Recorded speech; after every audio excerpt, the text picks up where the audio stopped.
Hey there, Steve Rubis with another installment of Capital Markets Investor Relations in 2 minutes or less. Today we're going to talk about this idea of what playoff hockey teaches public company executives. And let's start with Monday night, where the Edmonton Oilers lost to the Dallas Stars 5-3. They came out in the game with sensational energy and really controlled the first period, and then they fell apart throughout the rest of the game. And what I'd like to talk about is this idea that the hallmarks of good playoff hockey are also the hallmarks of great investor relations for a public company.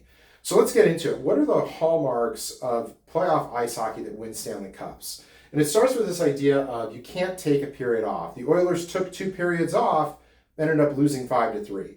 If you're a public company and your job is to lease megawatts or sell a product or lease oil rigs, you have to do that every quarter.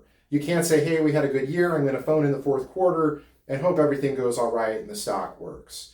Number 2, neutral zone turnovers. If you turn the puck over in the neutral zone, it leads to a lot of odd man rushes, 3-on-1, 3-on-2, and the goalie can't prevent that shot a lot of times. As a public company, that odd man rush occurs when the company says they're going to do something and they fail to do it. You have to always execute on what you say you're going to do, or you're going to get that odd man rush in the form of a short attack. Number 3, clear the defensive zone. If a team wants to prevent goals being scored, they have to clear the puck out of the defensive zone.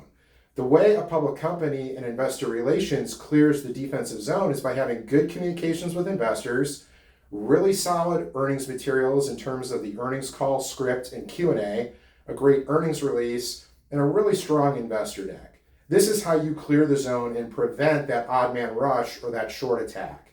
And then finally, the other key piece of winning a Stanley Cup is, do you have a goaltender that can stand on his head? Think Martin Brodeur or Dominik Hasek, who can see 40 or 50 shots in a game and maybe give up no goals or only 1 goal.